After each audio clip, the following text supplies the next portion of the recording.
عالمیہ ثالثہ کی طالبہ مریم بنت محمد نور کو دعوت دیتا ہوں، جو پھلی وندلہ کی رہنے والی ہیں، اردو زبان میں تقریر کریں گی، جن کا عنوان ہے حقوق العباد کی اہمیت۔ انشاءاللہ یہ اس بزم کی طالبات کی آخری تقریر ہوگی۔ السلام علیکم ورحمۃ اللہ وبرکاتہ۔ الحمد للہ رب العالمین والصلاة والسلام على رسوله الكريم اما بعد وعلى آلہ واصحابہ اجمعین اما بعد۔ صدر محترم، ذمہ داران مرکز، معلمین اور معلمات اور دیگر عزیز سامعین و سامعات، آج اس پررونق بزم میں میری تقریر کا عنوان ہے حقوق العباد کی اہمیت۔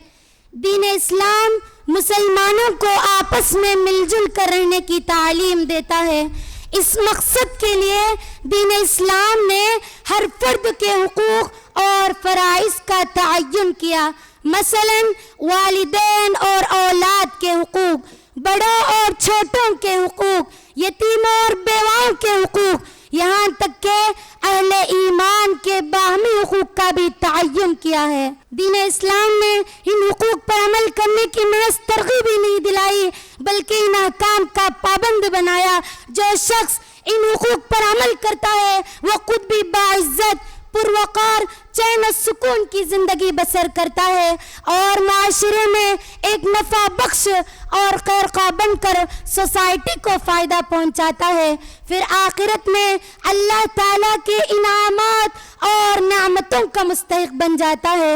جو شخص ان حقوق پر عمل نہیں کرتا اور دوسروں کے حقوق کو غصب کرتا ہے وہ خود بھی بے عزت اور بے وقار زندگی بسر کرتا ہے اور آخرت میں حقوق العباد کے متعلق اس سے سخت باز پرس ہوگی۔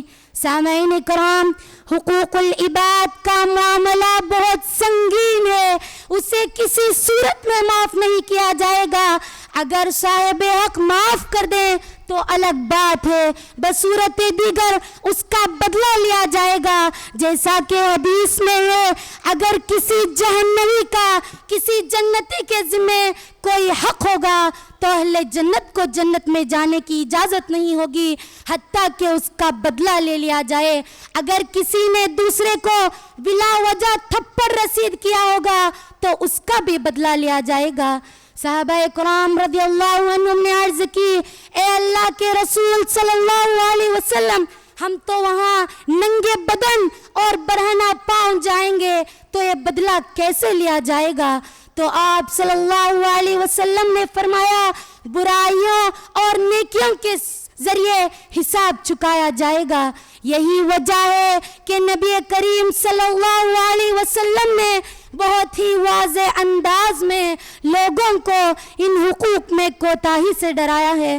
فرمایا، من كانت عنده مظلمة لأخيه فليتحلله منها فإنه ليس ثم دينار ولا درهم من قبل أن يؤخذ لأخيه من حسناته فإن لم يكن له حسنات أخذ من سيئات أخيه فطرحت عليه۔ جس نے اپنے کسی بھائی پر ظلم کیا ہو اسے چاہیے کہ اس دنیا میں اسے معاف کرا لے، اس لیے کہ آخرت میں روپے پیسے نہیں ہوں گے۔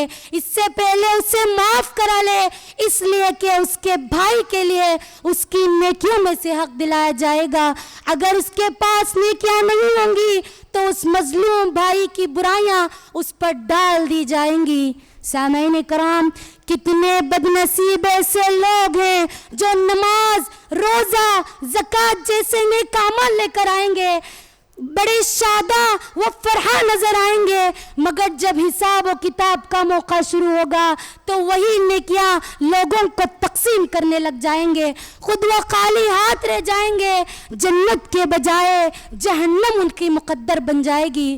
ایک مرتبہ رسول اللہ صلی اللہ علیہ وسلم نے صحابہ کرام رضی اللہ عنہم سے پوچھا، اتدرون من المفلس؟ إن المفلس من أمتي من يأتي يوم القيامة بصلاة وصيام وزكاة ويأتي قد شتم هذا وقذف هذا وأكل مال هذا وضرب هذا، فيؤتى هذا من حسناته وهذا من حسناته، فإن فنيت حسناته قبل أن يقضى ما عليه أخذ من خطاياهم فترحت عليه ثم طرح في النار۔ جانتے ہو مفلس کون ہے؟ تو صحابہ اکرام رضی اللہ عنہم نے جواب دیا، مفلس وہ شخص ہے جس کے پاس دینار و درہم نہ ہو، جس کے پاس دنیا کا مال و متاع نہ ہو۔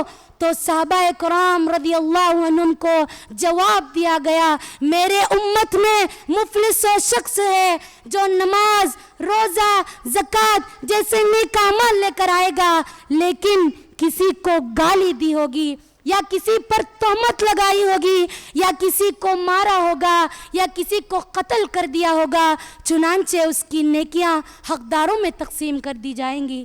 اگر حقدار ابھی باقی ہوں تو ان حقداروں کے گناہ ان پر ڈال دیے جائیں گے، چنانچہ ان کو جہنم میں ڈال دیا جائے گا۔ سامعین کرام، انسان تو انسان، قیامت کے دن جانوروں کے درمیان بھی یہی معاملہ ہوگا۔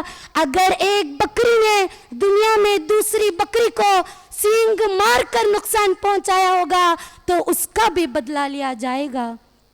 سامعین کرام، حقوق العباد کی اس اہمیت کے پیش نظر ہر فرد کو چاہیے کہ وہ اللہ کے حقوق کے ساتھ ساتھ بندوں کے حقوق بھی ادا کرنے کی جانب خصوصی توجہ دیں۔